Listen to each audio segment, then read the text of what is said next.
Située à une soixantaine de kilomètres entre la ville de Moundou et Doba, la ville de Bébidja est une zone d'agriculture par excellence. La culture prédominante est celle du riz. On y cultive aussi du mil, du manioc, du coton, de l'arachide, du sésame et bien d'autres produits agricoles. Les nombreux espaces libres de la ville sont utilisés pour faire des cultures vivrières pendant la saison pluvieuse.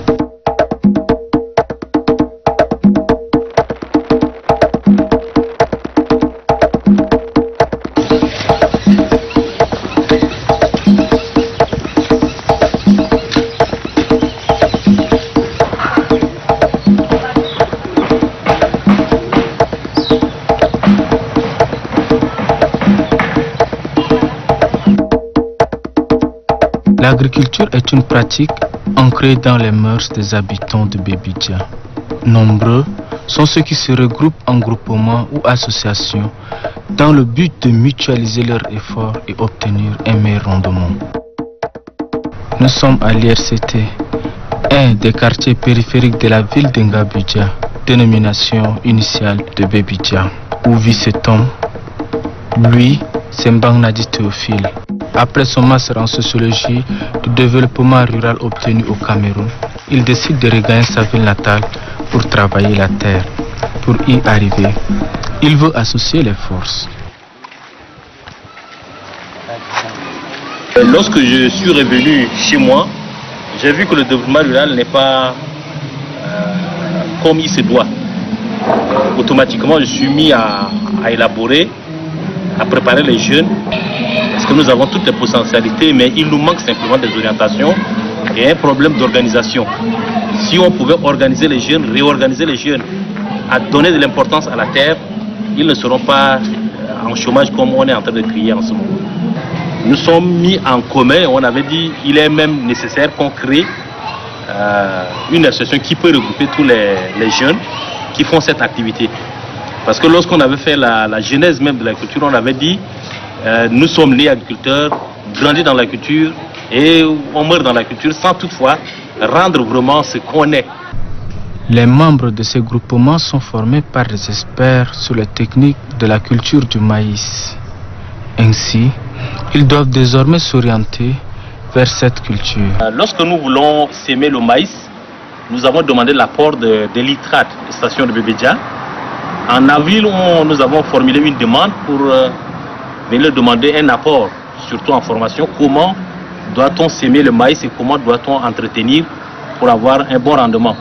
C'était le 10 avril qu'on nous a donné cette formation et c'était vraiment une formation pratique avec des images et cela a permis à tous les participants d'être même des praticiens sur le terrain. Donc ils ont en mémoire la date de semis, la date de première récolte, la date d'épandage d'engrais, ils ont ça en tête. Donc ça nous a vraiment facilité. Et comme les groupements, on les met en compétition.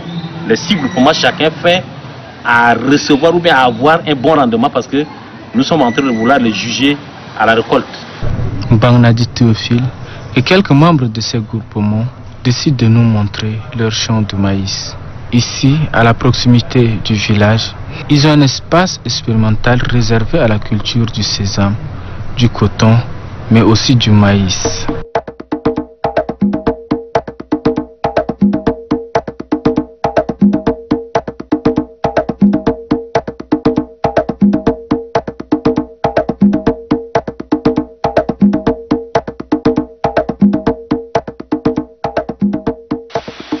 Oui, c'est une variété précoce. On avait la variété SM 2009. Et c'est une variété précoce. Nous avons sémé ça le 26 juillet. Et pour voir est-ce que au moment où il n'y aurait pas assez de pluie en juillet, on peut s'aimer puis réussir. Et après les semis, on a respecté le calendrier. À 11 jours après le lever, on a fait le premier saclage, on a fait l'épandage. Et nous sommes en train de suivre son évolution pour voir est-ce que ça va donner.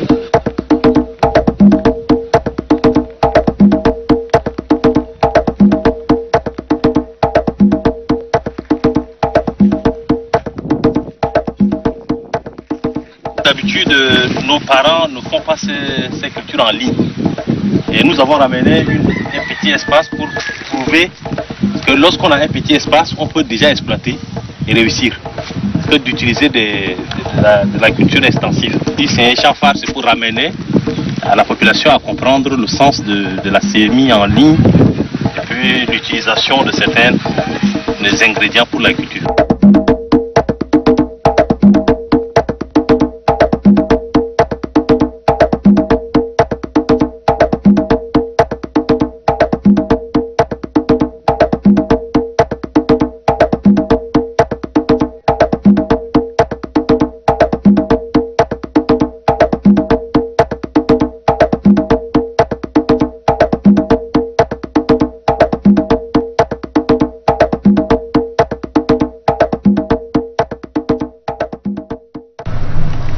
Le champ de maïs se trouve très loin de la ville.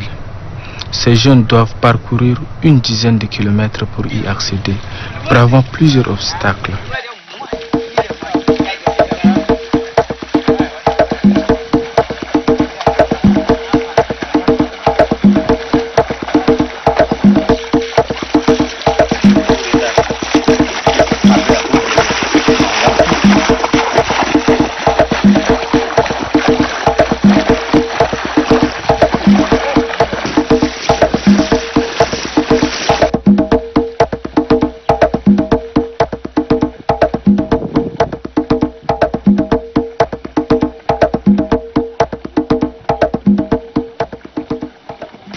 C'est ce problème-là qui nous barre. N'aime pas beaucoup avoir à manger parce que on traverse de fois quand l'eau arrive au niveau où celui ou celle qui n'arrive pas à nager n'a pas droit à aller aussi. Donc ça demande ceux qui ont les pirogues, ceux qui connaissent nager et qui partent. Nous on attend quand l'eau descend, c'est là où ceux-là qui nagent pas, ils peuvent aller dans aussi.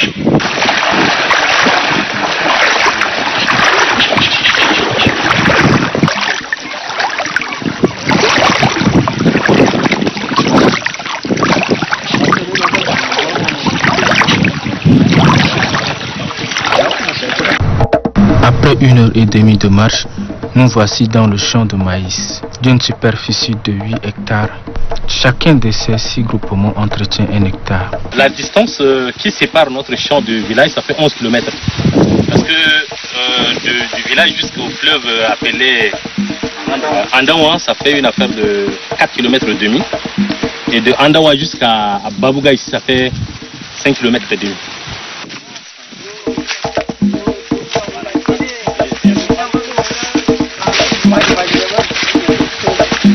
Cette variété est vraiment nourricière. Bon, chez nous, on le reconnaît sous le nom de Semour. Parce qu'entre-temps, il y avait un missionnaire du nom Semour qui intervenait également dans le Mandou. Et au moment où il y avait la famine, c'est celui-là qui avait amené ces maïs-là pour distribuer à la population. Donc on le reconnaît sous le nom de maïs Semour. Dû à ces nutritions-là, on a cherché cette variété pour au moins venir en aide à la population. Puis lorsqu'on sème en mai, c'est pour récolter en août. Et lorsqu'on sème en juin, c'est pour récolter en septembre. Là, ça atteint sa maturité. Tu n'as pas besoin de manger cru. Lorsqu'on le récupère ou lorsqu'on le récolte, c'est pour la préparation comme on avait l'habitude d'appeler communément la boule. C'est pour uniquement la boule, là on attend jusqu'à 3 mois. Mais si c'est pour manger cru comme ça, 2 mois déjà on peut le manger. En avril, on a fait une petite fête de la boule pour expliquer aux gens pourquoi on est en train de réaliser ces projets-là.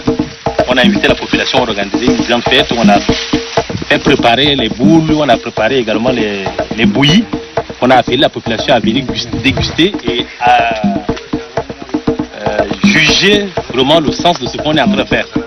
Mais ça a été jugé positif et c'est ce qui nous a permis maintenant de réaliser ce que nous sommes en train de vouloir faire.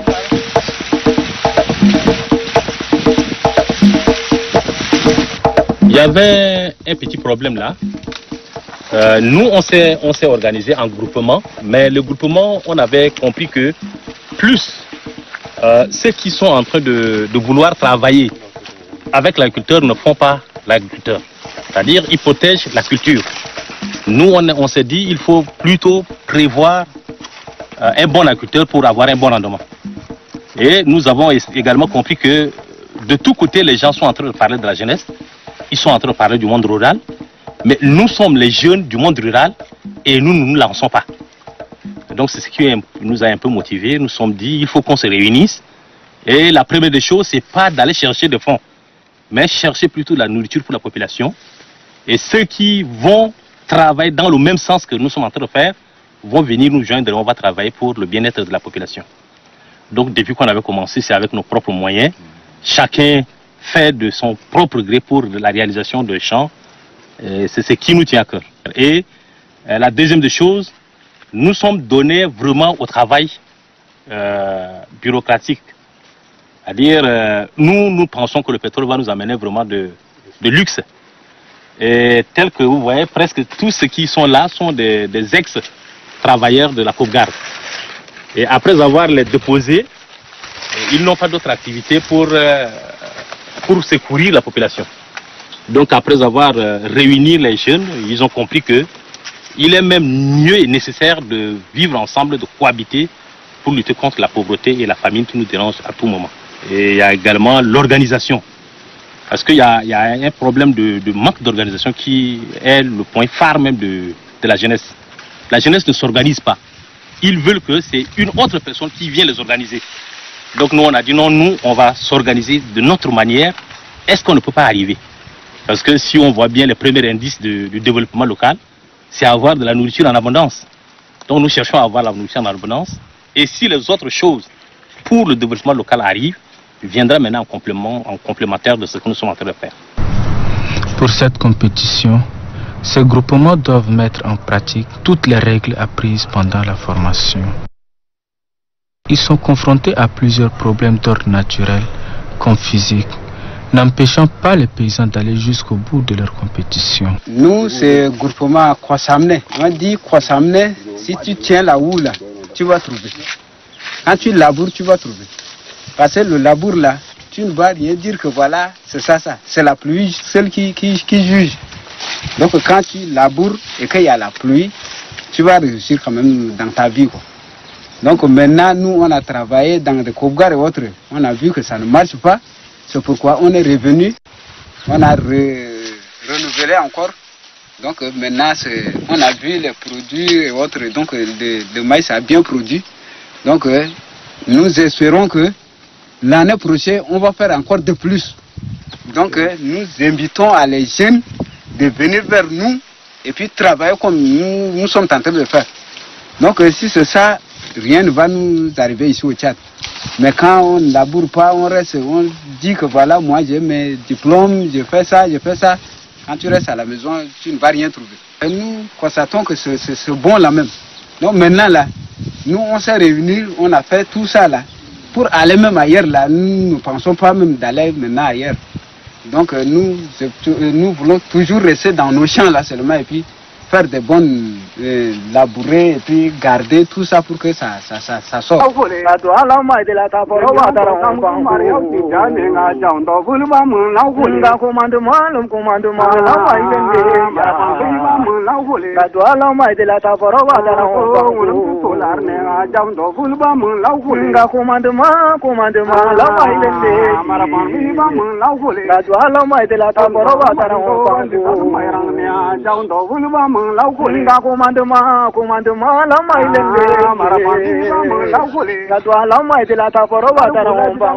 Bon, le nom de notre groupement, c'est Ndomadjoué. L'année passée, on a commencé à se réunir pour cultiver le riz. On a commencé avec le riz, on a cultivé le riz, et c'est après que le coordinateur a amené les maïs. Et on a commencé l'année passée, là c'est tard. On a commencé, c'était le 11 juillet. Bon, on a commencé le 11 juillet et on a récolté, c'est bon. Et nous avons proposé de semer cette année-là tout pour voir comment on va trouver le rendement. Et on a commencé cette année-là, c'était du 7 au 9 juin qu'on a semé. Bon, pour le moment, nous sommes devant les champs, le rendement c'est bon. Nous avons pris 8 hectares. Les 8 hectares qu'on avait pris, on a payé les propriétaires pour exploiter. Et puis, dans nos plans d'action qu'on avait fait, on avait fait avec le prix de la bourre qui était de 10 000 francs. Mais arrivé au moment de la bourre, le prix était en hausse. C'était plutôt de 17 200. Et ça ne nous a pas permis de respecter vraiment le plan d'action. Sinon, dans nos plans d'action, nous, on a voulu réaliser 20 hectares pour la campagne. Et la campagne prochaine, on devrait étaler comme ça pour que la population puisse avoir au moins de maïs en quantité. Et comme c'est une variété précoce, ça leur permettrait également de trouver la nourriture en abondance pendant le mois d'août. Parce que chez nous, c'est le mois d'août qui est le mois le plus dur de l'année. Donc on a voulu prévenir à ce qu'il y ait de nourriture en ce moment-là. Malgré l'incompréhension, la population était venue, on a distribué en gros une cinquantaine de personnes, on les a distribué des semences, à chacun maintenant de choisir le terrain qu'il trouve mieux. Donc on a distribué à 50 personnes déjà. Les 50, ils ont réalisé. Et chacun a réalisé au moins une corde qui est l'équivalent de 70 mètres sur 70. Donc il y avait déjà une cinquantaine qui ont réalisé les champs éparpillés. Et ces champs collectifs de 8 hectares, nous on a fait pour au moins avoir de la nourriture en un lieu sûr et si possible venir au secours de la population à un moment de décrue.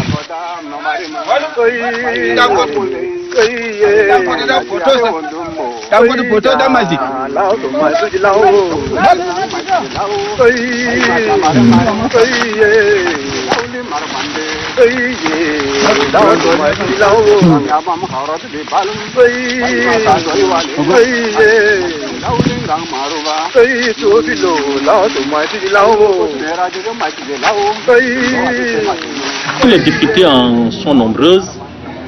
Sur le plan technique, on demande trop la formation. Et la formation qu'on demande par exemple à l'ITRAD, c'est parce qu'il y avait de bonnes relations que l'ITRAD s'est donné à donner des formations gratuites. Il y a également le problème de la disposition de matériel.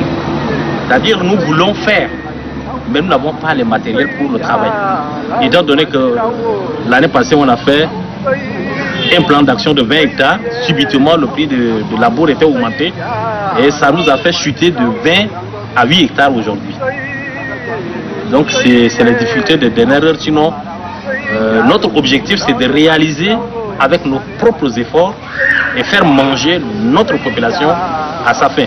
C'est-à-dire la politique qu'on veut mener, on cherche à repousser au moins 2 mois la période de soudure qui a perduré trop chez nous. C'est-à-dire à chaque fois, arrivé au milieu de l'année, en juillet, août déjà, nos familles souffrent tellement de famine. Donc nous sommes en train de vouloir réaliser à ce que le mois d'août peut être supporté, ou soit le mois de juillet est supporté, et c'est le mois d'août. Donc on veut avoir un seul mois de soudure que d'avoir deux mois de soudure dans toutes les années. Cette initiative est saluée par les autorités locales. Le maire de la ville de Bébidja, Maïna Norbert Dumsanga, trouve noble cette façon de faire. Pour lui, les groupements et associations agricoles doivent être sur le terrain. Nous avons beaucoup des associations, des groupements qui se disent des groupements agricoles. Mais ces associations sont restées fictives parce qu'ils attendent que quand ils créent des groupements pour l'agriculture, ils attendent des subventions. Mais voilà ce que Mbanadi Théophile est en train de faire pratiquement maintenant avec les jeunes. C'est-à-dire que quand Théophile est parti à Paris, à une table ronde pour discuter avec le bailleur, pour voir la technique agricole. Maintenant, quand Théophile de son retour, automatiquement, il est le représentant des jeunes du Logos oriental dans le domaine agricole. Dès qu'il est de retour, il a mis en application ce qu'il a appris théoriquement. Et voilà qu'il a des preuves. Il a dit de faire. Il faut l'autosuffisance alimentaire. Et cela également va aider ces jeunes agriculteurs à sortir également de leur rang de vulnérabilité. Donc, tout ce que Théophile est en train de faire pratiquement maintenant sur le terrain, je demande au gouvernement de l'encourager. En compagnie du premier citoyen de la ville, nous arrivons au siège d'un groupement des femmes. Ce groupement œuvre dans plusieurs domaines, la transformation des produits agricoles et d'autres activités génératrices de revenus. C'est ExxonMobil qui a financé les activités des femmes. Donc voilà, quand nous avons pris le relais pour qu'ils partent à Ouaga, ici, là, ça c'est le savon qu'elles ont préparé sur place. Là, il y a des... On utilise la karité, il y a du soufre, ils ont composé, elles ont fabriqué les savons, savon neige. Mais ça c'est pour laver avec. C'est-à-dire quand tu te laves avec ça, la peau est vraiment lisse en tant que telle. Et donc on utilise beaucoup, celui qui a des boutons, qui a des démaguaisons, ça ce savon est bien indiqué pour ça. Je dis ici c'est le savon liquide, c'est pour laver les mains avec. Ça c'est leur voyage à Ouaga. Ils ont fait, ils utilisent de l'eau et puis bon, et ils appelaient communément Terendia. Alors Terendia c'est le français ouest africain. Oui. Donc ici ils appellent là-bas Terendia. Il y a ça. Quand ils parlent déjà, ils mettent un peu de sel. Il y a des parfums qui donnent aussi de l'odeur. Donc ça c'est fabriqué ici, comme je vous ai dit, voilà, c'est des emballages recyclés. Alors qu'il faut des emballages adéquats pour mettre ça, mais elles sont manquées de moyens. Ici on a le moringa. Parce que le moringa, vous le firez. Maintenant ça, ce moringa là, ça se transforme en beaucoup de choses. Donc, ici, on utilise pour le typhoïde. Parce que le moringa, ça soigne à peu près 350 maladies. Donc, ici, elles ont fabriqué ça pour soigner les typhoïdes. Et moringa que vous voyez là, c'est ça le moringa. Il y a des grains dedans. Pour qu'elle parte à Ouaga, celle-là, elle est allée à Ouaga. Elle a passé un mois à Ouaga. Elle a appris la transformation de karité, de beurre de karité. Donc ici, c'est une plateforme qui prend les femmes dans le département. Encore dans ça, elles ont une coopérative des femmes encore pour la transformation de karité. Donc c'est là où elle a représenté la femme pour aller à Ouaga pour apprendre ça. On a fait un plaidoyer auprès du ministère du pétrole. C'est comme ça qu'on a réussi à avoir une somme de 22 millions qui les a permis d'aller à Ouaga pour avoir cette connaissance. Les déchets que SO a donné. Donc maintenant ces déchets, elles devront l'utiliser pour la clôture, comme il y a déjà d'autres déchets qui ont déjà utilisé pour la clôture. Donc comme c'est des choses qui sont là, elles vont fabriquer en charrette, ça va les aider maintenant à avoir un peu de moyens pour le fonctionnement de leur plateforme. Pour fabriquer les pâtes karité.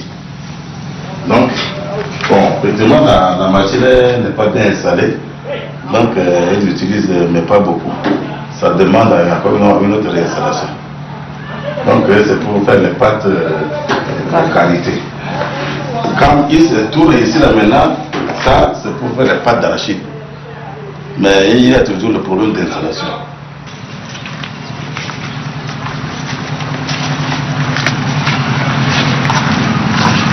Avant là, les femmes font de stock dans tous les villages, là surtout le groupement membre. Et puis on rassemble tout ensemble et puis on envoie à PAM. Mais comme maintenant que PAM s'est retiré, bon, ici c'est le stock du regroupement, de l'union de regroupement. Donc ce n'est pas là pour les autres membres, mais c'est l'union même qui a son stock ici.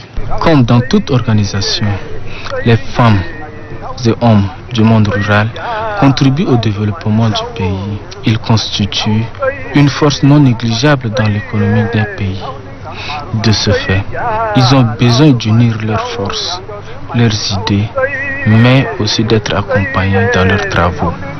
Les activités de ces groupements d'hommes et femmes de Bébidja sont un exemple à suivre pour arriver à une autosuffisance alimentaire.